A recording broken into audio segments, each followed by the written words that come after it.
আসসালামু আলাইকুম। আমন্ত্রণ জাগো ফুটবলে, সঙ্গে আছে আমি আফরিন সুমনা। শুরুতেই জানিয়ে দিচ্ছি সংবাদ শিরোনাম। মেসির খারাপ সময় কাটছে না, ইন্টার মায়ামি হারলো আবারও। ফিফা টুর্নামেন্টে সরাসরি খেলতে যাচ্ছে বাংলাদেশ। চেলসি সমর্থকদের ক্ষোভের মুখে Argentine midfielder Enzo Fernandez. Barcelona ছেড়ে পিএসজিতে যোগ দিলেন বিশ্বকাপ জয়ী ফেরান তোরেস। দর্শক শিরোনাম শুনছিলেন, এবার জানিয়ে দিচ্ছি বিস্তারিত। মেসির খারাপ সময়ে যেন কাটছেই না, আবারও হারলো ইন্টার মায়ামি। লিগস কাপ থেকে বিদায়ের পর এবার এমএলএসে ন্যাশভিলের কাছে 4-1 গোলে বিধ্বস্ত হয়েছে লিওনেল মেসির দল। এই ম্যাচে জিতলে ইস্টার্ন কনফারেন্সের পয়েন্ট তালিকার শীর্ষে উঠত মায়ামি। তবে বড় হারে শীর্ষে থাকা ন্যাশভিলের সঙ্গে তাদের পয়েন্টের পার্থক্য এখন 5। এ নিয়ে সব প্রতিযোগিতা মিলিয়ে টানা 3 ম্যাচে হারলো ইন্টার মায়ামি। এর আগে মেক্সিকান ক্লাব মন্তেরিয়েরের কাছে 2-1 এবং লিওনের কাছে 3-2 গোলে হেরেছিল তারা। আগের 2 ম্যাচের মতো ন্যাশভিলের বিপক্ষে ম্যাচে চোখেও পড়েছে মায়ামির রক্ষণভাগের সমন্বয়হীনতা। ঘরের মাঠে আজ ম্যাচের 17 মিনিটে এগিয়ে যায় ন্যাশভিল। গোল করেন অ্যান্ডি নাজার।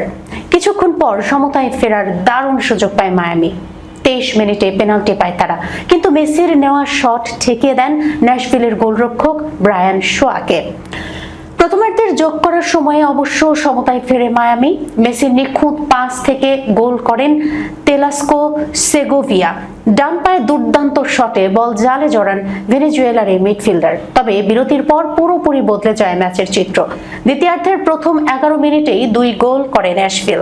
49 মিনিটে গোল করে দলকে 2-1 ব্যবধানে এগিয়ে দেন হানান মুখতার। এরপর 57 মিনিটে স্যাম সারিচ গোল করে ব্যবধান বাড়ান। 63 মিনিটে নিজের দ্বিতীয় গোল করে দলের জয় আরও নিশ্চিত করেন মুখতার। শেষ পর্যন্ত 4-1 গোলের বড় জয় নিয়ে মাঠ ছাড়ে এমএলএস এর শীর্ষ দলটি। বাবা হোর্হে মেসির মৃত্যুর পর এই প্রথম শুরুর একাদশে ছিলেন মেসি। লুইস সুয়ারেজও খেলেছেন শুরু থেকেই, কিন্তু তারকা সমৃদ্ধ দলটি জয়ের দেখা পায়নি।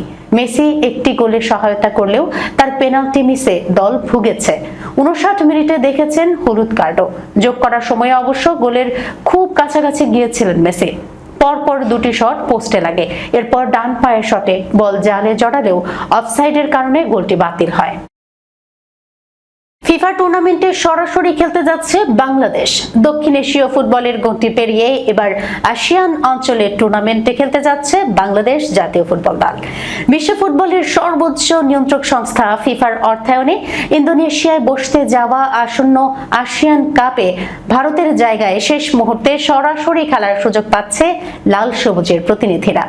শুক্রবার বিকেলে বাংলাদেশ ফুটবল ফেডারেশনের জাতীয় দল কমিটির এক বিশেষ সভায় টুর্নামেন্টটিতে অংশগ্রহণের ব্যাপারে সর্বসম্মতভাবে ইতিবাচক সিদ্ধান্ত গৃহীত হয়েছে।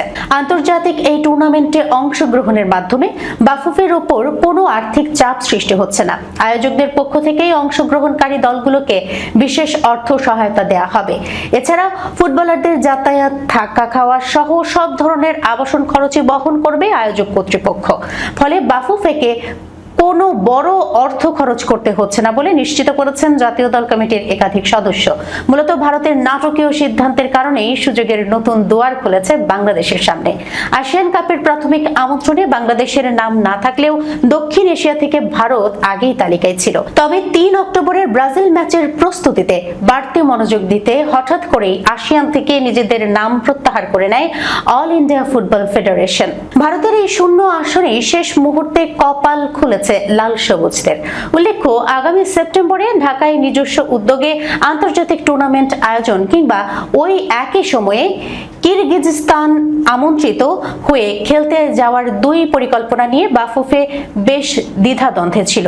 তবে ইন্দোনেশিয়ায় ফিফার অর্থায়নে আয়োজিত আসিয়ান কাপে খেলার নিশ্চয়তা মেলায় বাফুফের আন্তর্জাতিক সূচি নিয়ে তৈরি হওয়া সেই সংকট অনেকটাই কেটে গেল। চেলসি সমর্থকদের ক্ষোভের মুখে আর্জেন্টাইন মিডফিল্ডার এনজো ফার্নান্দেজ।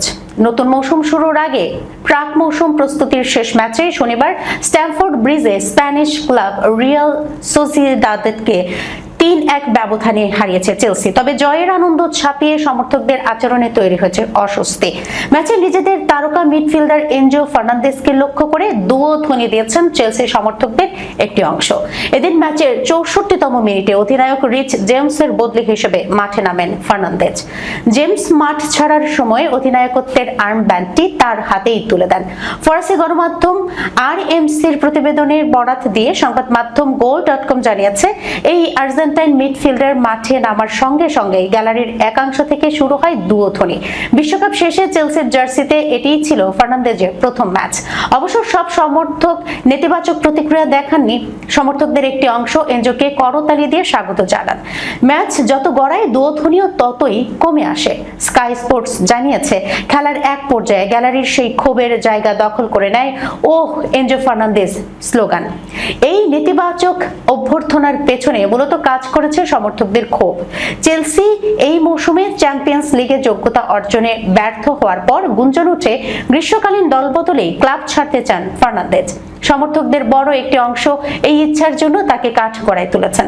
অবশ্য বিতর্কিত মন্তব্যের জন্ম এনজো ফার্নান্দেজ আগেই দিয়েছিলেন। চলতি দলবদল শুরুর দিকে এক সাক্ষাৎকারে তিনি প্রকাশ্যেই ইচ্ছা প্রকাশ করেন ভবিষ্যতে রিয়াল মাদ্রিদের হয়ে খেলতে চান। সেই মন্তব্যের জেরেই দুটি ম্যাচে তাকে একাদশের বাইরে রাখা হয়েছিল। এরই মধ্যে ফার্নান্দেজকে দলে ফেরানোর দৌড়ে নতুন করে যুক্ত হয়েছে ম্যানচেস্টার সিটি। রদ্রি বার্সেলোনায় পাড়ি জমাতে পারেন এমন আলোচনার মধ্যে ফার্নান্দেজের দিকে নজর বাড়িয়েছে ম্যান সিটি। তাছাড়া ম্যান সিটির নতুন কোচের দায়িত্বে থাকা সাবেক চেলসি বস এনজো মারেস্কাও তার এই পুরনো শিষ্যের বড় ভক্ত। বার্সেলোনা ছেড়ে পিএসজিতে যোগ দিলেন বিশ্বকাপ জয়ী ফেরান তোরেস। বিশ্বকাপ ফাইনালে একমাত্র গোল করে স্পেনকে শিরোপা জেতানো ফেরান তোরেস এবার পাড়ি জমালেন ফ্রান্সে। শনিবার বার্সেলোনা থেকে স্প্যানিশ এই ফরওয়ার্ডকে দলে ফিরিয়েছে বর্তমান European champion Paris Saint Germain. 26 বছর বয়সী তোরেসকে দলে নিতে পিএসজিকে গুনতে হয়েছে 5 কোটি ইউরো। ফরাসি ক্লাবটির সঙ্গে 2031 সাল পর্যন্ত চুক্তি করেছেন তিনি। এক বিবৃতিতে পিএসজি জানিয়েছে, ফেরান তোরেসকে দলে পেয়ে প্যারিস সেন্ট জার্মেই আনন্দিত। স্পেনের বিশ্বকাপ জয়ী এই ফরওয়ার্ড 2031 সাল পর্যন্ত ক্লাবের সঙ্গে চুক্তিবদ্ধ হয়েছেন। ভ্যালেন্সিয়া ও ম্যানচেস্টার সিটির সাবেক এই তারকা পিএসজিতে পুনর্মিলন ঘটালেন কোচ লুইস এনরিকের সঙ্গে।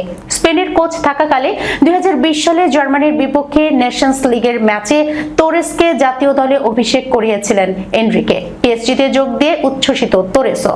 ক্লাবের বিবৃতিতে তিনি বলেন, পিএসজির মতো উচ্চাকাঙ্ক্ষী ক্লাবে নতুন একটি অধ্যায় শুরু করতে পেরে আমি দারুণ আনন্দিত। আমাকে দলে নেওয়ার সুযোগ দেওয়ার জন্য প্রেসিডেন্ট নাসের আল খেলাইফি, লুইস ক্যাম্পোস এবং কোচ লুইস এনরিকেকে ধন্যবাদ জানাতে চাই। আশা করি দলকে যত বেশি সম্ভব শিরোপা জিততে সাহায্য করতে পারবো। বার্সেলোনায় থাকাকালে 3টি লা লিগের শিরোপা জিতেছেন তোরেস। গত মাসের বিশ্বকাপ ফাইনালে অবশ্য শুরুতে বেঞ্চে ছিলেন তিনি। পরে বদলি হিসেবে মাঠে নেমে অতিরিক্ত সময়ে গোল করে আর্জেন্টিনার টানা দ্বিতীয়বার বিশ্বকাপ জয়ের স্বপ্ন ভেঙে দেন। 2022 সালের জানুয়ারি দলবদলে ম্যানচেস্টার সিটি থেকে বার্সেলোনায় যোগ দিয়েছিলেন তোরেস।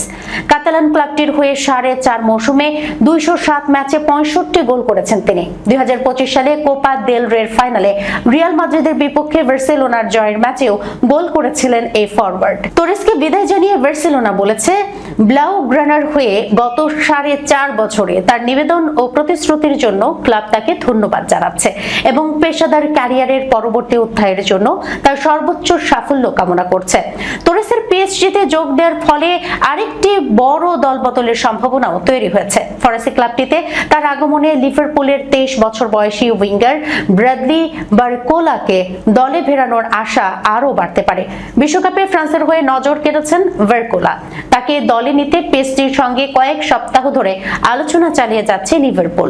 তবে ফরাসি ক্লাবটির প্রায় 15 কোটি ইউরোর চাওয়া দামই এখন পর্যন্ত আলোচনার সবচেয়ে বড় বাধা হয়ে আছে। দর্শক, এই ছিল এখনকার মতো জাগো ফুটবলে। যাবার আগে শিরোনামগুলো জানিয়ে দিচ্ছি আরো একবার। মেসির খারাপ সময় কাটছে না, ইন্টার মায়ামি হারলো আবারও। ফিফা টুর্নামেন্টে সরাসরি খেলতে যাচ্ছে বাংলাদেশ। চেলসি সমর্থকদের ক্ষোভের মুখে আর্জেন্টাইন মিডফিল্ডার এনজো ফার্নান্দেজ।